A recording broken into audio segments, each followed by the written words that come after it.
So today I'd like to provide a brief discussion that outlines some of the recent evaluations of new herbicides for tobacco production, specifically here in the United States.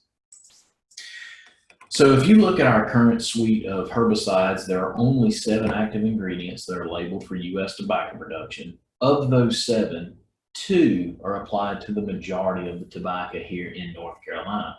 Those 2 are clomazone and sulfentrazone.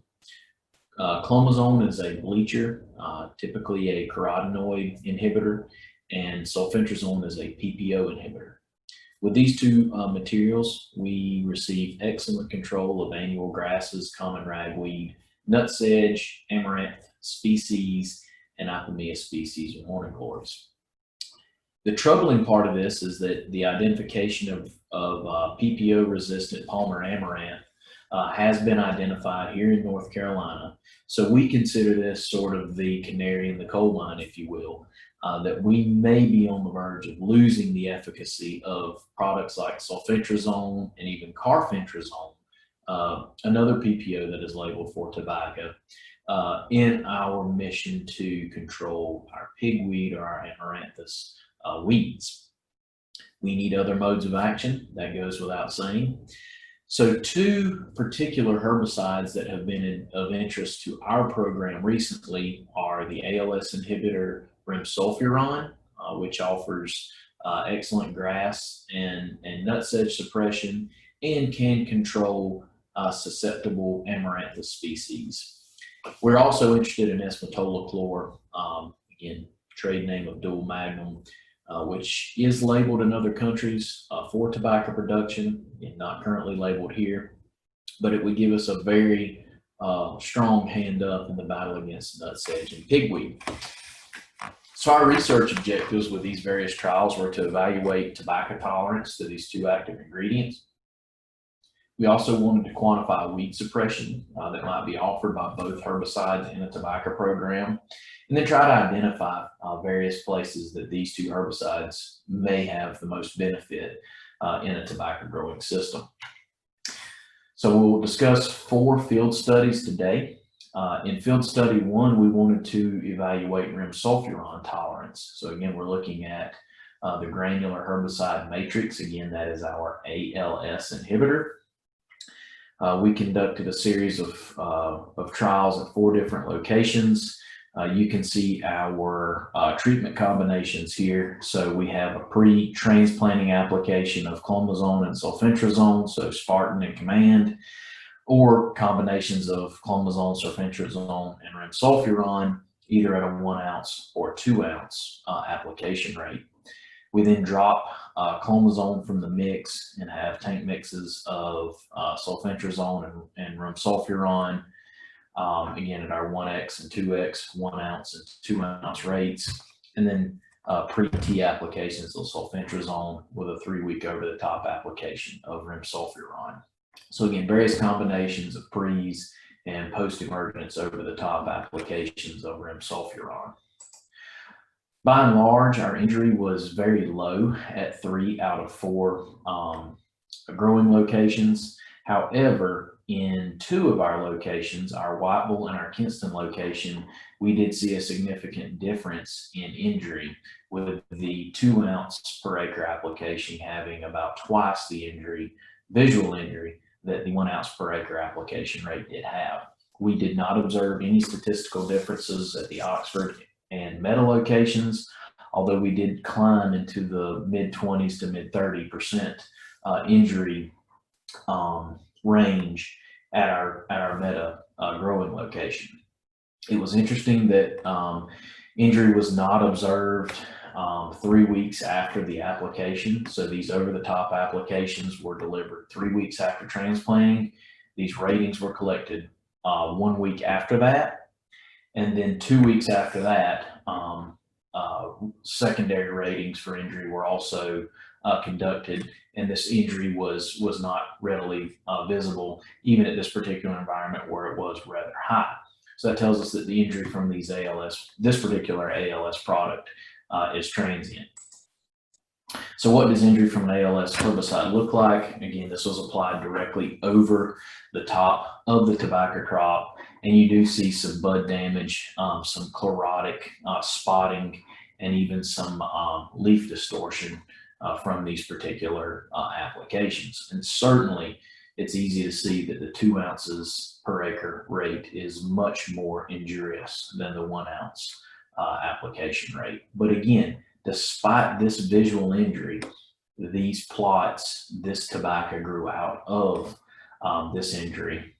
So that was good to see. So if we look at annual grass control 12 weeks after transplanting, again, we want to see what these herbicides might be bringing to the table.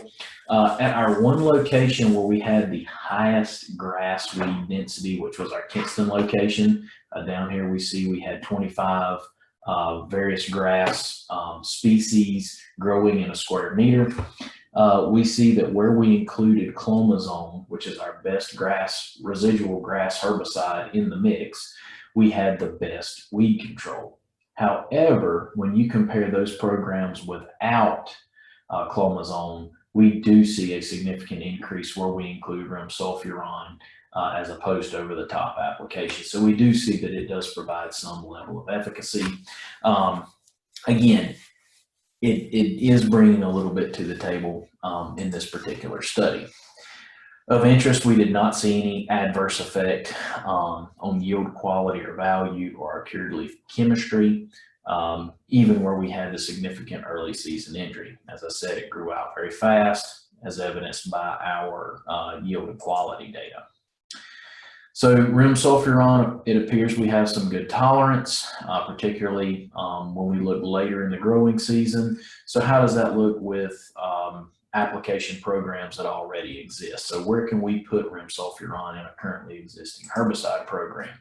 So in this particular test, we have our clomazone and sulfentrazone, followed by lay-by applications of rimsulfuron, pendimethalin, which would be prowl, or nipropamide, which would be Devernol. We drop sulfentrazone from the program, and we have clomazone by itself with the lay-by applications of each of those 3 products. And then the rates are over here on the right-hand side of our screen.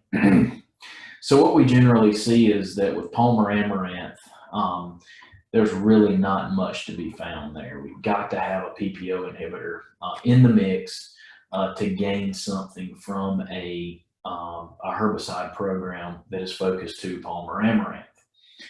We do see that we gain something with a lay-by application of any of the 3 products, particularly here at Rocky Mount and Kinston, in regard to annual grass control. So that was a good thing to see. And it was also nice to see that our current suite of lay-by herbicides can improve grass control significantly as opposed to just a base application of clomazone and sulfentrazone.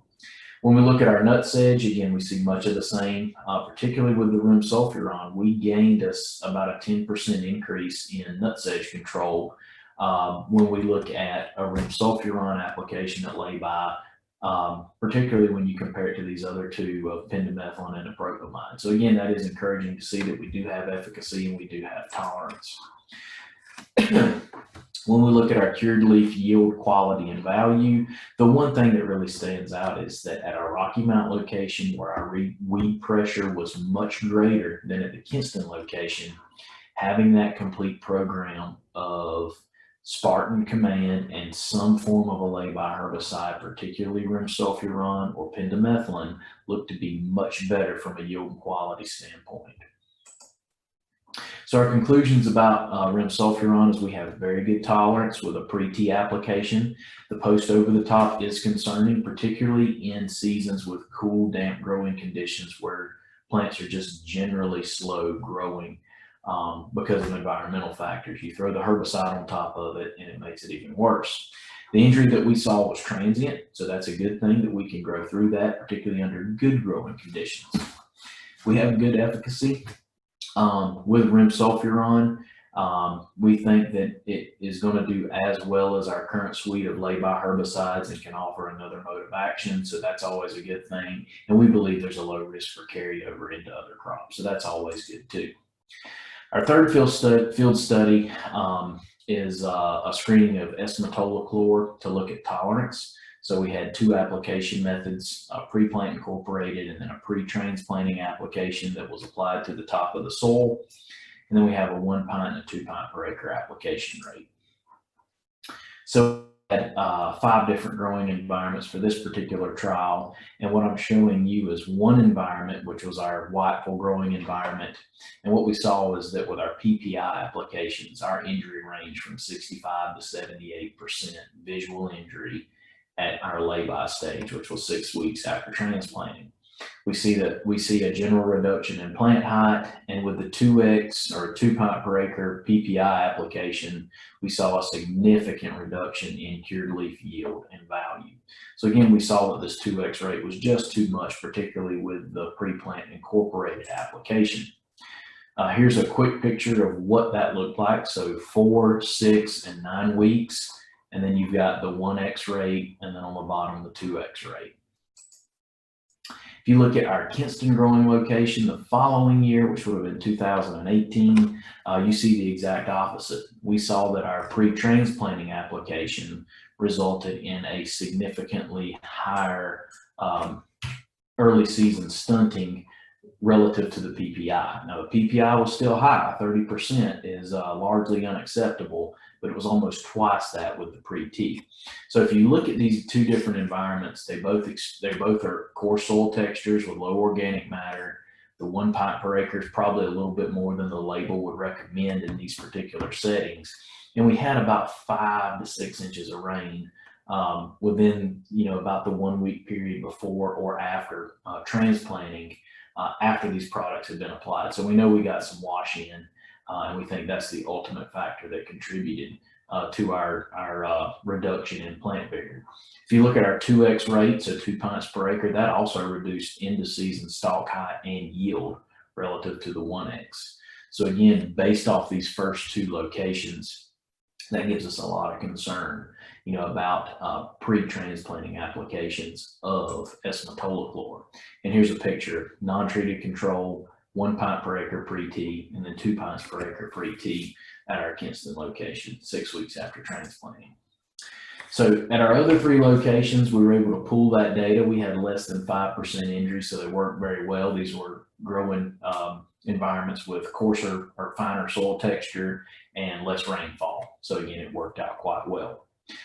Again, looking at the first 2 locations, I think it's going to be very difficult for us to justify a PPI or pre-T label because of the injury with S-metolachlor.